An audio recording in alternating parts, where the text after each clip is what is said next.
Students, आज हम chapter number 8 का last important topic uniform circular motion सीखेंगे। यूनिफॉर्म सर्कुलर मोशन क्या होता है वो सीखना है, ये इम्पोर्टेंट है 3 मार्क्स के लिए। देखो, when the velocity of an object changes we say that object is accelerated. मतलब जब भी वेलोसिटी चेंज होती है तो हमें पता है कि ऑब्जेक्ट क्या होता है, एक्सेलरेशन करता है। क्या करता है? एक्सेलरेशन करता है। तो the change in the velocity could be, velocity जब चेंज होती है could be due to change in its magnitude और डायरेक्शन।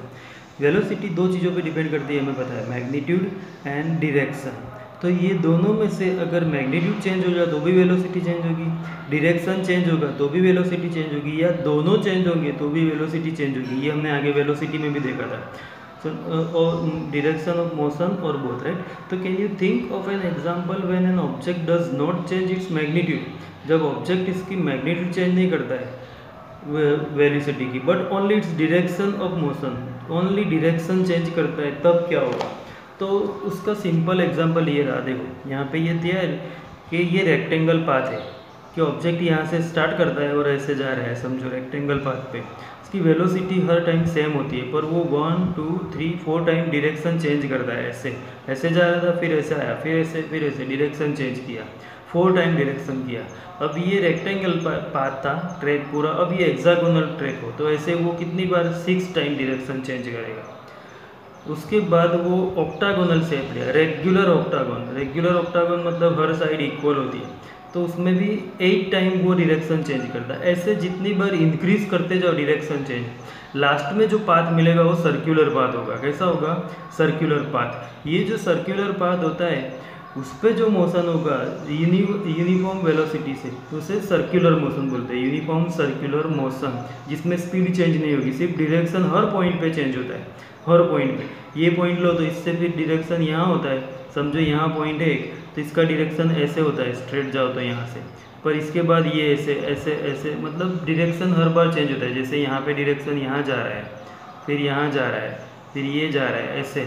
तो यहाँ एवरी पॉइंट, जितने भी पॉइंट है सर्कल में, सब पे डायरेक्शन चेंज होता है, तो सर्कुलर पाथ बनता है। तो यही इसमें सीखना है हमें। देखो कि सर्कुलर मोशन क्या होता है।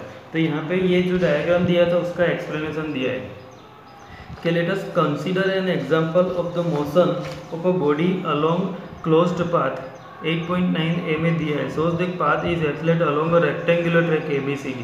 रेक्टेंगुलर ट्रैक पे जाएगा, तो let us assume that the athlete runs the uniform speed. उसकी स्पीड जो एथलेट उसके ऊपर रनिंग कर रहा है, एथलेट मतलब पता है ना, स्पोर्ट्समैन, खिलाड़ी जो होता है, जो रनर होता है वो, तो uniform speed on straight parts of ABBCCDDA, 4 path है, उस पर यूनिफॉर्म स्पीड से जा रहा है। In order to keep himself on a track, वो उसको ट्रैक पे रखने के लिए ही quickly change speed at the corner. Corner पे जब उसको डायरेक्शन चेंज करना होगा तो उसको उसकी स्पीड क्विकली चेंज करनी पड़ेगी। How many times will the athlete have to change its direction तो ऑफ मोशन। तो यहाँ पे कितनी बार वो डायरेक्शन चेंज करता है? तो विल ही कंप्लीट्स 1 राउंड। जब ये कंप्लीट 1 राउंड करेगा तो कितनी बार डायरेक्शन चेंज करेगा? तो अभी हमने देखा था 4 टाइम। रेक्टेंगल में कितनी बार होता है? 4 टाइम।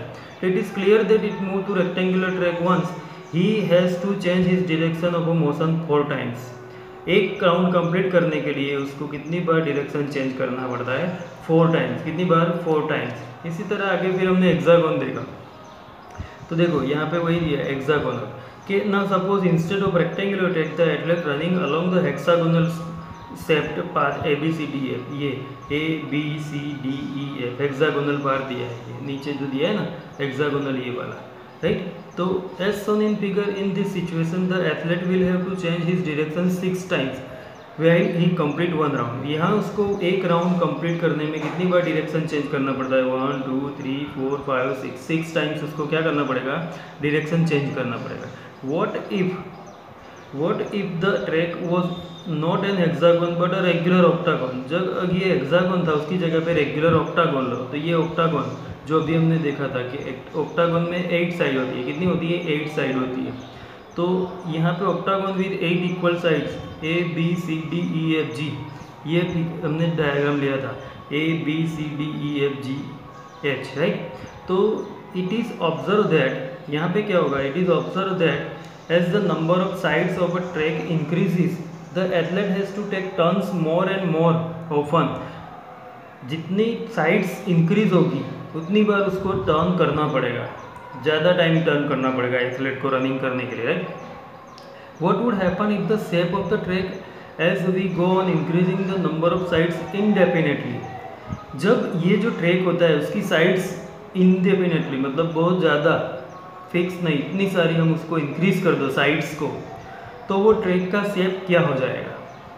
तो what would happen to the shape of the track as we go on increasing the number of side indefinitely. तो if you do this you will notice that, जब ये करोगे तो तुम क्या नोटिस करोगे कि the shape of the track approach to shape of the circle, वो धीरे धीरे क्या बन जाएगा, सर्कल बन जाएगा।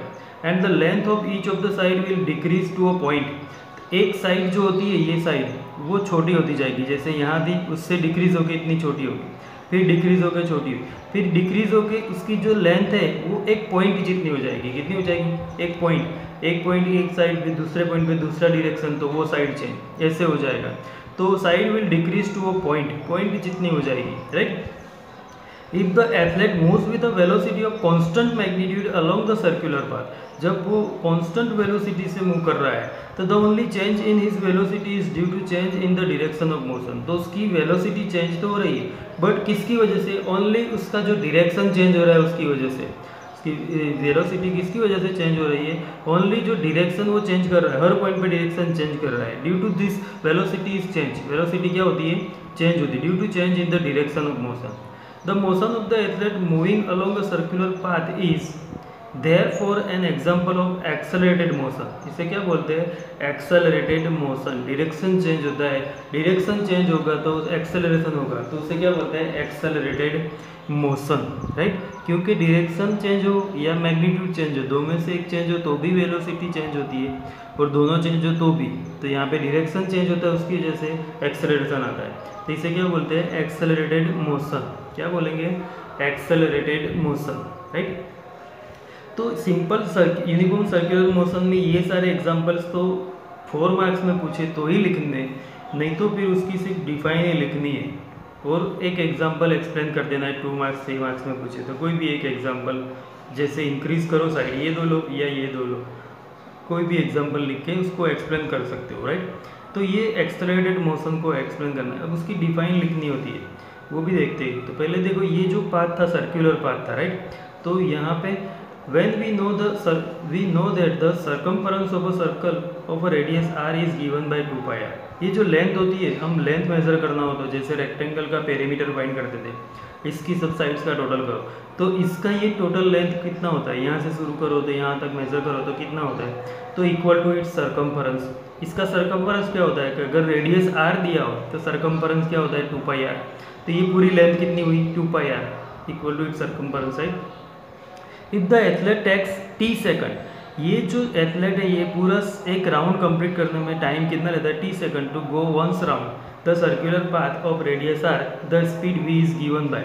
तो जब एक एथलेट t सेकंड में ये राउंड कंप्लीट करता है, मतलब इतना पाथ कंप्लीट करता है t सेकंड में, तो उसकी स्पीड क्या होगी, तो स्पीड इज इक्वल टू, हमने क्या लिया था पहले भी कि speed is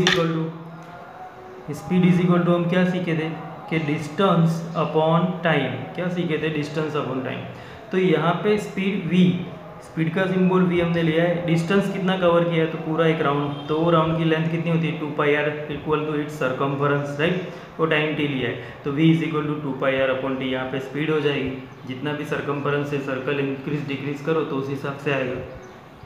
when an object moves in a circular path with uniform speed, ये उसकी डिफाइन हो गई कि व्हेन एन ऑब्जेक्ट मूव्स, जब ऑब्जेक्ट मूव करता है in a circular path with uniform speed, it's motion is called uniform circular motion. ये उसकी डिफाइन, ये 3 टाइम लिख के लर्न कर देनी है कंप्लीट कि when an object moves in a circular path with uniform speed, circular path पे यूनिफॉर्म स्पीड से जो ऑब्जेक्ट मूव करेगा उसका जो मोशन है, its motion is called uniform circular motion. तो ये था यूनिफॉर्म सर्कुलर मोशन, राइट। इसमें speed v is equal to 2 pi r upon t, circular motion के लिए ये स्पीड की फॉर्मूला भी याद रखनी है, राइट। तो ये uniform circular motion 2 marks 3 marks किसी में भी पूछ सकते हैं, हमें उसको एक्सप्लेन करना है, राइट। सिर्फ डिफाइन पहले लिखनी है फिर एक्सप्लेन करना है उसको। अब आगे उसकी एक्टिविटी देखते हैं।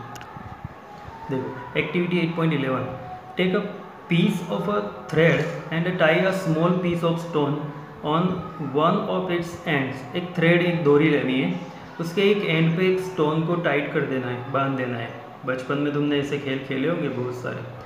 And move the stones to describe a circular path with constant speed by holding the thread at the other end as shown in figure. फिर उसको एक move the stone describe circular path with constant speed, ये ऐसे उसको हाथ से, ये thread से यहाँ स्टोन बांध दिया, उसको ऐसे कॉन्स्टेंट स्पीड से घुमाना है, ऐसे घुमाते जाओ उसको, राइट। तो ये ऐसे घुमाता है, देखो, right. Holding a thread at the other and, एक साइड से एक एंड उसका होल्ड करना है और इस साइड स्टोन है। अब क्या होगा देखो, तो now let that stone go bye releasing the thread.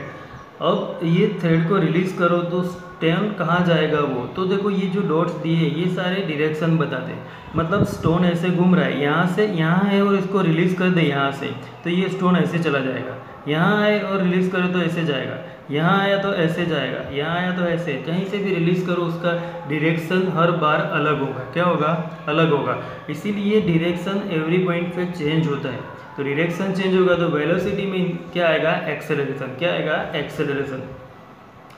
Can you tell the direction in which the stone moves after it release. तो यही होता है कि मूव, यहाँ से समझो रिलीज किया, ये पॉइंट पे स्टोन था और रिलीज किया तो वो ऐसे जाएगा, इस पॉइंट पे रिलीज किया तो ऐसे जाएगा, इस पॉइंट्स पे रिलीज किया तो ऐसे जाएगा। हर बार उसका डायरेक्शन क्या होता है? चेंज होता है, ऐसे। ये याद रखना है। तो bye repeating the activity for a few times and release the stone at different position, अलग अलग पोजीशन, पहले यहाँ से स्टोन को रिमूव किया, फिर यहाँ से, फिर यहाँ से, तो उसके observation stone and different position of the circular path, check whether the direction of which sun stone moves remains the same और नॉट। तो डायरेक्शन सेम रहता है या नहीं, तो डायरेक्शन क्या रहता है? डिफरेंट। अभी हमने देखा कि अलग अलग हर पॉइंट से स्टोन का जो डायरेक्शन होता है वो क्या होता है? पूरा डिफरेंट होता है। क्या होता है? डिफरेंट होता है, राइट। तो अब यहाँ से हम क्या सीखे, देखो कि if you carefully note on being released the stone moves along a straight line tangential the circular path. ये याद रखना है कि इफ़ यू केयरफुली नोट, हमने अगर इसको केयरफुली देखा हो तो on being release the stone moves along a straight line, जब मूव करते स्टोन को तो वो स्ट्रेट लाइन में जा रहा है, पर कौन से डायरेक्शन में? Tangential to the circular path. अब ये मोस्ट इंपॉर्टेंट, टेंजेंशियल। टेंजेंट क्या होता है? वो tangential to the circular path. Circular path पे जब हम स्टोन को रिमूव करेंगे तो वो स्ट्रेट पाथ में जा रहा है, पर कौन से? टेंजेंशियल। टेंजेंशियल मतलब टेंजेंट क्या होता है? तो एक सर्कल होता है, सर्कल होता है, उसको किसी भी एक पॉइंट में टच करे, ऐसी लाइन जो होती है उसे टेंजेंट बोलते हैं। ये याद रखना है कि ये पॉइंट था, यहाँ से टच करके एक लाइन पास हुई तो वो टेंजेंट हो गया। तो जब भी हम किसी भी पॉइंट से स्टोन को रिमूव करते हैं, जैसे देखो यहाँ से रिमूव किया तो ये जो है ना, ये उसका टेंजेंट बन जाता है। ऐसे एक्सटेंड करो तो एक ही पॉइंट में इंटरसेक्ट करेगी वो लाइन, तो टेंजेंशियल डायरेक्शन हो गया। ऐसे यहाँ से सर्कल में पॉइंट को इस साइड डायरेक्शन में जा रहा था, घूम रहा था, वो छोड़ दिया तो ऐसे गया, मतलब वो टेंजेंशियल डायरेक्शन हो गया। टेंजेंट मतलब line which is intersect at one point और द सर्कल। सर्कल को किसी भी एक पॉइंट में जो लाइन इंटरसेक्ट करती है उसे टेंजेंट बोलते हैं, और ये जो डायरेक्शन हुआ वो tangential to the circular path, right. तो हर पॉइंट से वो ऐसे, यहाँ पे एक पॉइंट था उससे इंटरसेक्ट करके इस साइड ऐसे टेंजेंशियल डायरेक्शन होगा। कौन सा डायरेक्शन होगा? ये टेंजेंट हो जाएगा और ये direction tangential to the circular path, right. अब देखो कि this is continuous to move along the direction it has been moving at a instant. This shows that the direction of motion change at every point when the stone was moving along a circular path. Instant मतलब देखो यहाँ पे सब दिया है कि it continuous to move along the direction, it continuous to move along the direction, continuous move करता है अलोंग द डायरेक्शन, ऐसे जाता ही रहेगा, रिलीज करो तो वही डायरेक्शन में मूव करता रहेगा। तो this shows the direction of motion change at every point when the stone was moving along a circular path. इसका मतलब ये होता है कि हर पॉइंट पे स्टोन जो है वो क्या करता है? डायरेक्शन चेंज करता है। यही याद रखना है, सर्कुलर पाथ का मेन पॉइंट ये होता है कि हर एवरी पॉइंट पे डायरेक्शन जो होता है वो चेंज होता है। तो when an athlete throws a hammer और a discus in sports, meet he she hold to the hammer or a discus it in her hand and gives to a circular motion by rotating his or own body। ये athlete में तुमने देखा होगा, जैसे दूर किसी चीज़ को उनको फेंकना है, ओलंपिक्स में देखा होगा किसी डिस्क को या गोला होता है, बॉल होता है जो आयरन बॉल होता है, उसको अगर दूर डालना है तो वो लोग क्या करते हैं कि पहले अपनी बॉडी को सर्कुलर पाथ में घुमाते हैं और फिर उसको रिलीज़ करते हैं हाथ में से, तो वो ज़्यादा दूर जाता है। मतलब वो स्पीड अटेंड करते हैं, उससे क्या करते हैं, अटेंड करते हैं। जैसे ऐसे एक जगह पे एथलेट खड़ा है और घूमेगा फिर छोड़ेगा, ऐसे इस साइड डालना है तो यहाँ से छोड़ेगा तो वो दूर तक जाएगा, कंटिन्यूअस मोशन करता रहेगा। जो हमने सीखा कि जिस पॉइंट से उसको रिलीज़ करो वो उस डायरेक्शन में कंटिन्यूअस मोशन करता है। तो once release in the desire direction, जब उसको जिस डायरेक्शन में डालना है उस डायरेक्शन में वो एथलेट रिलीज़ करेगा, तो द हैमर और डिस्क जो होती है moves in the direction in which it was moving at the time of release. जिस टाइम पे वो रिलीज़ किया तब जिस डायरेक्शन में वो मूव कर रहा था उसी डायरेक्शन में रिलीज़ करने के बाद कंटिन्यूअस क्या करेगा, मोशन करेगा। जैसे यहाँ से उसको रिलीज़ किया तो इसका डायरेक्शन ये था, तो रिलीज़ करने के बाद इसी डायरेक्शन में वो कंटिन्यूअस मोशन करेगा। तो जो एथलेट होते हैं वो यही करते हैं कि just like the piece of stone in the activity described above, there are many more familiar examples of the object moving under uniform circular motion। ऐसे बहुत सारे एग्जांपल्स हो सकते हैं जो अंडर यूनिफॉर्म सर्कुलर मोशन में मूव कर रहे हैं, राइट। तो such as the motion of the moon and the earth, a satellite in a circular orbit around the earth, cyclist on a circular track at constant speed and so on. ये जो होता है ये सभी उसके examples हैं। जैसे motion of the moon and the earth, moon का जो मोशन है वो अर्थ का जो मोशन है, सैटेलाइट है मून, है तो इन सर्कुलर ऑर्बिट, तो अर्थ के आसपास वो सर्कुलर ऑर्बिट में मूव करेगा। Cyclist on the circular track, circular track होता है उसके ऊपर अगर साइकिल मूव कर रही है तो वो भी क्या कांस्टेंट स्पीड से, तो वो भी यूनिफॉर्म सर्कुलर मोशन होगा। क्या होगा, यूनिफॉर्म सर्कुलर मोशन। तो ये था यूनिफॉर्म सर्कुलर मोशन, राइट। ये लेसन यहाँ पे कंप्लीट हो गया। इसकी टेक्सचुअल एक्सरसाइज तुम्हें कंप्लीट कर देनी है।